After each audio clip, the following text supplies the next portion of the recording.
ये है बॉम्बे मेरी जान। अध्याय 19। उन दिनों दैत्य हुआ करते थे।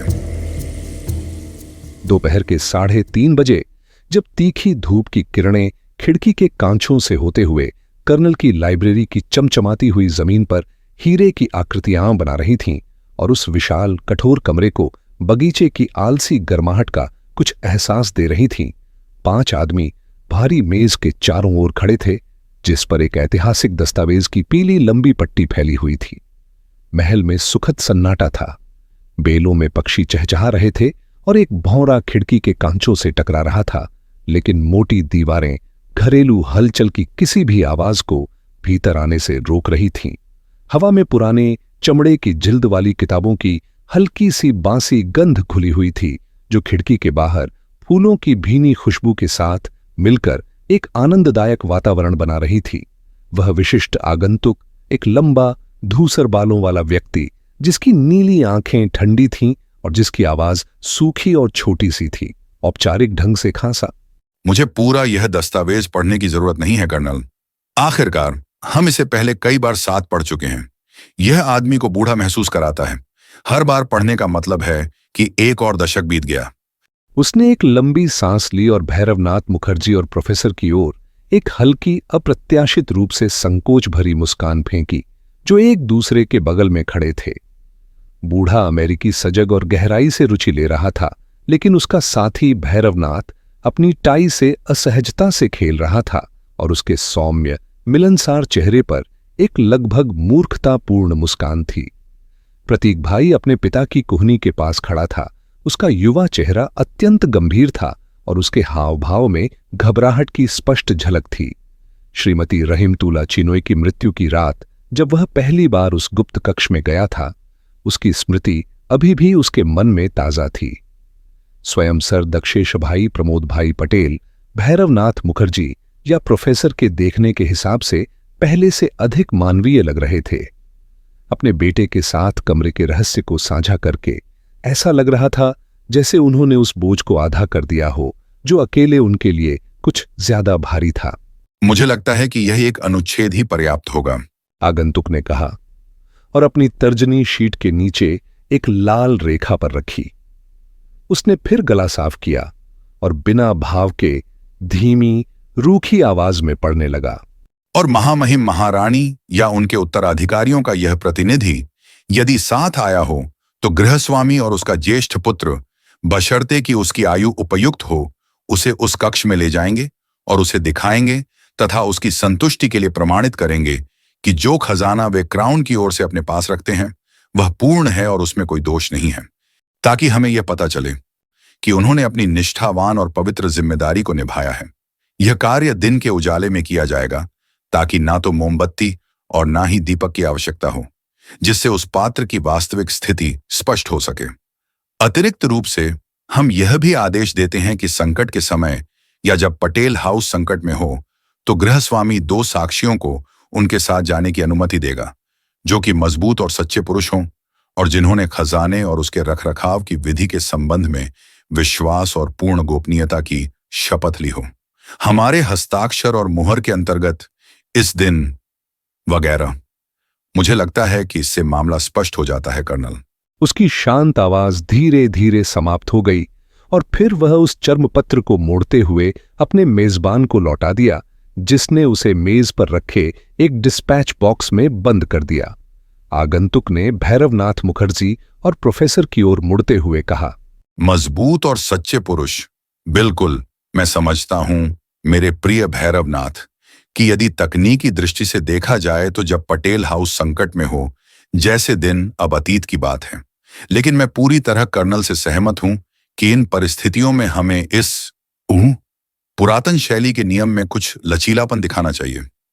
यह केवल वही शिष्टाचार लगता है प्रोफेसर, जो हम आपको इस दुर्भाग्यपूर्ण और दुखद घटना में आपकी अपार सहायता के बदले दे सकते हैं। प्रोफेसर ने विनम्र भाव से हाथ हिलाया। ऐसा कोई सम्मान नहीं जिसकी मैं अधिक सराहना करूं, उन्होंने कहा। मिस्टर भैरवनाथ मुखर्जी ने कुछ बोलने के लिए मुंह खोला, लेकिन फिर विचार बदलकर चुप हो गया। कर्नल ने अपनी मेज से एक छोटा सा लोहे का यंत्र निकाला, जो किसी छोटी रेंच या क्रोबार जैसा दिख रहा था, और कमरे से बाहर निकलने का रास्ता दिखाया। वे उसके पीछे पीछे हॉल से होते हुए पूर्व विंग में स्थित लंबे पत्थर के गलियारे से गुजरते हुए शायद ही कभी उपयोग में आने वाले भोज कक्ष की ओर बढ़े। रास्ते में उन्हें कोई नहीं मिला। शूजान ने अपने सहयोगियों को पश्चिम विंग के पीछे वाले हिस्से में बुला लिया था, जबकि पारुल और मानसी सावधानी से ड्राइंग रूम में बनी रहीं। भव्य कक्ष की ठंडी छाया में कर्नल रुके और उनकी ओर मुड़े। उनकी नीली आंखों में थोड़ी झिझक थी। आगंतुक ने उनकी असहज जिम्मेदारी को खुद संभाल लिया। कर्नल और मैं महसूस करते हैं कि इस मामले में हमें परंपरा का पालन करना चाहिए। उस कक्ष का प्रवेश द्वार हमेशा से और अब भी एक गुप्त रहस्य रहा है, जिसे केवल मेरे पूर्वज और कर्नल के पूर्वज ही जानते थे। मुझे पूरा विश्वास है कि यदि मैं आपसे आपके रूमाल मांगूं और आपको आंखों पर पट्टी बांधने की अनुमति मांगूं, केवल तब तक के लिए जब तक हम खजाने के पास नहीं पहुंचते, तो इससे आप में से कोई भी आहत नहीं होगा। प्रोफेसर ने एक विशाल रेशमी रूमाल निकाला, जो मिस्टर भैरवनाथ मुखर्जी के सफेद कम्बरिक रूमाल से अधिक उपयुक्त सिद्ध हुआ। आंखों पर पट्टी बांधने की यह प्रक्रिया अत्यंत गंभीरता से पूरी की गई। किसी और अवसर पर यह घटना हास्यास्पद लग सकती थी, लेकिन पिछले कुछ हफ्तों की भयावह घटनाओं के बाद इस सावधानी में एक घातक गंभीरता थी, जिसे वहां मौजूद कोई भी व्यक्ति नजरअंदाज नहीं कर सकता था। जब प्रतीक भाई ने भैरवनाथ मुखर्जी के सिर के पीछे गांठ बांधी, तो उसका हाथ कांप रहा था और उसकी घबराहट कुछ हद तक भैरवनाथ मुखर्जी तक भी पहुंच गई। आखिरकार वे एक ऐसे रहस्य को साझा करने जा रहे थे जिसकी कोई साधारण मिसाल नहीं थी। भैरवनाथ मुखर्जी को अभी भी याद था जब मिसेज रहीमतुल्ला चिनोई ने उस भयावह खजाने वाले घर की खिड़की में झांकने के बाद एक पल के लिए ऊपर देखा था, तो उनके चेहरे पर कैसी अभिव्यक्ति थी। प्रोफेसर भी असामान्य रूप से चिंतित थे। यह स्पष्ट था कि अपने विशाल पुरातन ज्ञान के बावजूद उन्हें यह आभास नहीं था कि उन्हें क्या देखने को मिलने वाला है। अंधेरे में आगंतुक की आवाज आई, प्रतीक भाई, यदि तुम भैरवनाथ मुखर्जी का हाथ पकड़ लो तो मैं प्रोफेसर पारेख का ध्यान रख लूंगा। कर्नल, क्या आप आगे चलेंगे? प्रतीक भाई ने भैरवनाथ मुखर्जी की बांह में अपनी बांह फंसाई और भैरवनाथ मुखर्जी ने महसूस किया कि वह एक छोटी सी जुलूस का अंतिम व्यक्ति बनकर आगे बढ़ रहा है। ध्यान रखना, प्रतीक भाई की आवाज उसके कान में अस्थिर सी सुनाई दी। यहां से सीढ़ियां शुरू होती हैं। वे ऊपर चढ़े और एक बार फिर लकड़ी उसके पैरों के नीचे चरमराई।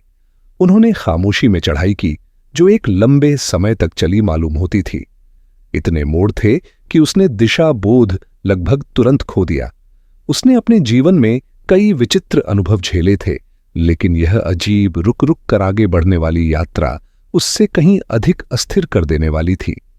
जिज्ञासा मानव स्वभाव की सबसे प्राकृतिक भावना है, लेकिन इस यात्रा में एक ऐसा क्षण आया जब उसने लगभग चाहा कि यह रहस्य उसके लिए, कम से कम उसके लिए, हमेशा के लिए अनसुलझा ही रह जाए।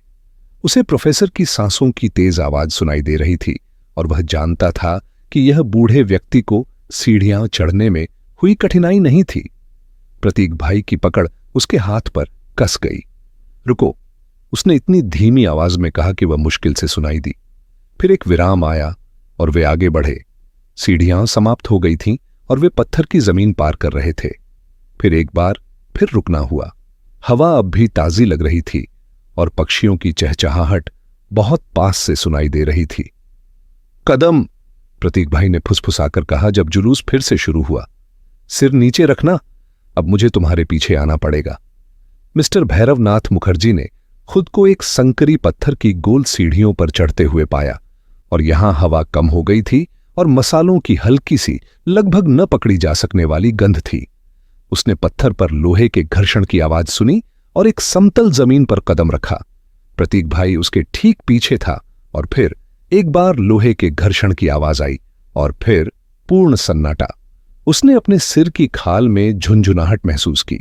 उसे आभास हुआ कि वह बहुत छोटे स्थान में है और उन्हें छोड़कर वहां कुछ और भी मौजूद है, कुछ अत्यंत प्राचीन, कुछ भयावह। पट्टियां खोल दो।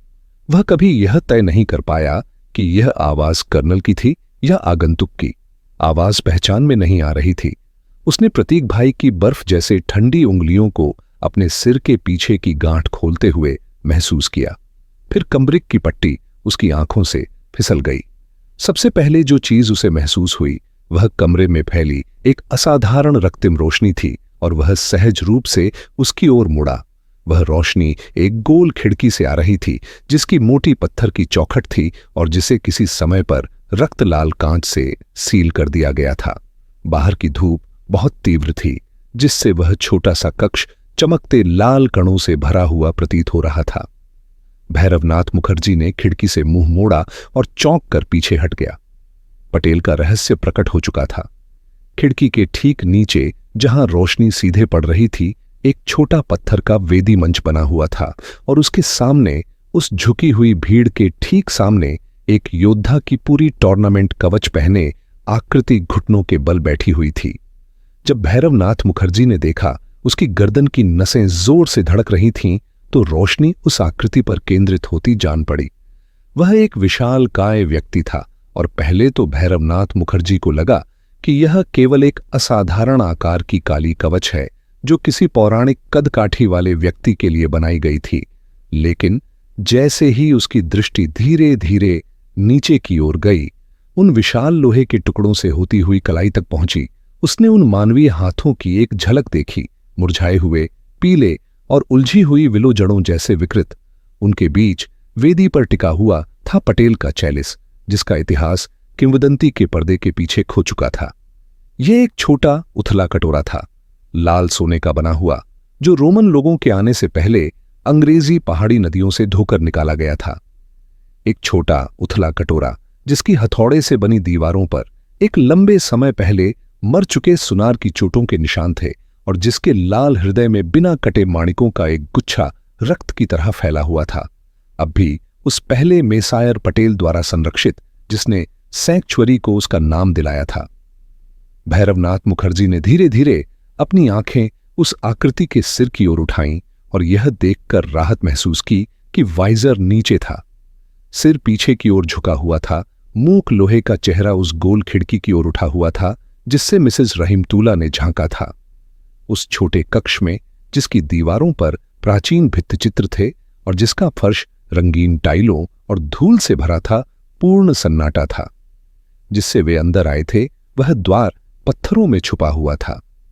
भैरवनाथ मुखर्जी ने पीछे मुड़कर देखा तो घुटनों के बल बैठी आकृति के पीछे दीवार पर योद्धा की एक बड़ी तलवार टंगी हुई थी, जिसकी विशाल मूठ उसके सिर के पीछे एक क्रॉस बना रही थी। प्रोफेसर की आंखों में आंसू थे और वे चैलिस को अपलक देख रहे थे।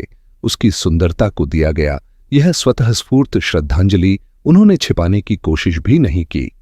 जब भैरवनाथ मुखर्जी उस आकृति को घूर रहा था तो उसे एक अजीब सी भावना ने घेर लिया, मानो वह किसी भी क्षण हिल सकती थी, मानो वे मम्मी जैसे हाथ दीवार से तलवार खींच सकते थे और वह विशाल आकृति अपने ध्यान भंग करने वाले इन अपवित्र अजनबियों पर छा सकती थी। इसी समय कर्नल की शांत आवाज सुनकर उसे राहत मिली। यदि आप सब तैयार हैं सज्जनों, और कोई शब्द नहीं कहा गया। प्रतीक भाई ने फिर से रुमाल बांधा और एक बार फिर धातु के रगड़ने की आवाज आई और वह जुलूस वापसी यात्रा पर चल पड़ा।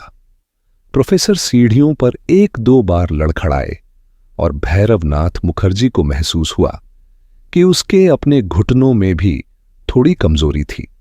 ऐसा नहीं था कि वह दृश्य बहुत भयानक था, हालांकि उन हाथों में कुछ ऐसा था जो सुखद नहीं था, और न ही उस अकेले प्रहरी का विचार जो एक चिरकालिक निगरानी में उस अमूल्य धरोहर की रक्षा कर रहा था जिसे उसने जीता था, उसे घृणा से भर रहा था। लेकिन उस कालातीत दैत्य में कुछ ऐसा था जो मानवीय नहीं था, कुछ रहस्यमय, जिसने उसे लगभग अंधविश्वासी श्रद्धा से भर दिया था। और वह इस बात से प्रसन्न था कि पारुल को इसके बारे में कुछ नहीं पता कि वह एक ऐसे घर में हंसती गाती रह सकती है जिसके भीतर यह विचित्र इतिहास छिपा हुआ है और वह इसकी मौजूदगी से अनजान है। वे तब भी चुप थे जब एक बार फिर वे पुराने भोज कक्ष में धूप में आकर खड़े हुए। कर्नल ने अपनी घड़ी देखी। 15 मिनट में लॉन पर चाय के लिए हम महिलाओं से मिलेंगे, उन्होंने कहा। मिसेज पारेख ने मुझसे वादा किया था कि वह आएंगी प्रोफेसर, बूढ़े व्यक्ति ने अपने हाथों की धूल ऐसे झाड़ी जैसे उन्हें महसूस ही न हो। उन सभी के कपड़ों पर प्लास्टर और जाले चिपके थे। भैरवनाथ मुखर्जी प्रोफेसर को उनके कमरे में ले गया, अपने मेजबान को दूसरे आगंतुक के साथ छोड़कर। इस पूरी घटना पर किसी ने कोई टिप्पणी नहीं की और कोई यह महसूस भी नहीं कर रहा था कि ऐसी कोई बात कहना संभव है। मिस्टर भैरवनाथ मुखर्जी के मनोहर जॉर्जियन कमरे में आकर वह तनाव कुछ ढीला पड़ा। हे भगवान, प्रोफेसर बोले, खिड़की के पास एक छोटी सी गद्दीदार कुर्सी में बैठते हुए। हे भगवान! मिस्टर भैरवनाथ मुखर्जी ने लॉन की ओर देखा। सफेद मेज बगीचे की कुर्सियों से घिरी हुई पेड़ों के नीचे सजी थी। शूजान पहले ही वहां आधे रास्ते तक एक टी वैगन लेकर पहुंच चुके थे, जिस पर सबसे अच्छा चांदी का बर्तन चमक रहा था, और वह चाय सेट रखा था जो तब भी पुराना था जब पारुल की दादी युवती थीं। मिसेस पारेख, मानसी और पारुल ठंडी, आकर्षक और फूलदार शिफॉन कपड़े पहने हुए दूर फूलों की क्यारियों की प्रशंसा कर रही थीं।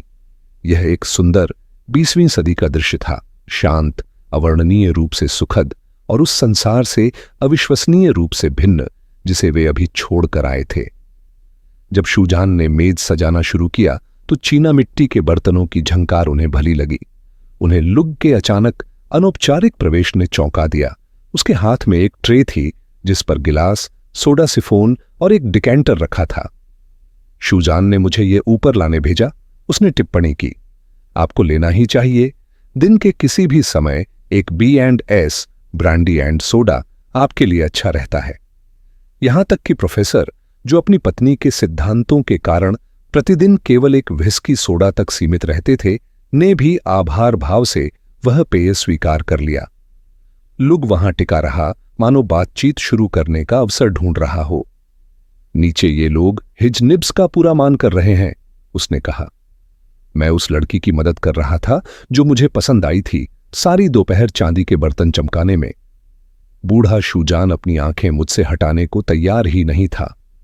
उसने उन चम्मचों की गिनती एक बार नहीं, दर्जनों बार की। मैं खुद को रोक नहीं पाया, ये उठा लाया। उसने एक नाजुक जोड़ी जॉर्जियन शक्कर चिमटी गर्व से ड्रेसिंग टेबल पर रख दी। उसके मालिक ने उसे घृणा से देखा। अपनी गंदी हड्डी मेरे पैरों के पास मत रखो, उन्होंने कहा। तुम चाहते क्या हो मैं इसके साथ करूं? इसे मेरे लिए वापस रख दो, मिस्टर लग ने बेधड़क कहा। अगर तुम्हें पकड़ लिया गया तो भी यह इतना बुरा नहीं लगेगा। मुझे अपना रिकॉर्ड सोचना है, तुम्हारे खिलाफ लिखित में कुछ नहीं है। चले जाओ, भैरवनाथ मुखर्जी ने कहा। मैं तुम्हें बच्चों के गले लगाने वाले खिलौनों के डिजाइनर को बेचने वाला हूं। वैसे चाय के बाद तुम मेरे सामान पैक कर सकते हो। हम कल सुबह शहर वापस जा रहे हैं। तो तुम खत्म हो गए? प्रोफेसर ने ऊपर देखते हुए पूछा। भैरवनाथ मुखर्जी ने सिर हिलाया। खत्म हो गया, उसने कहा। वे अपने नियमों पर टिकेंगे, पता है, उनका कर्मचारी मर चुका है, यह मामला खत्म। मैं नीचे पुराने पोकर बैग से बात कर रहा था, वह मानता है कि हम उनसे अब और कुछ नहीं सुनेंगे। महाराजा अपनी बारी ले चुका है।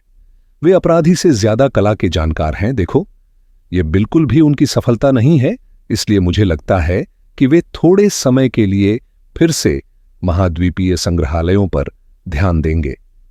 समझ गया। प्रोफेसर कुछ क्षणों के लिए चुप रहे, फिर उन्होंने भौहें चढ़ाईं।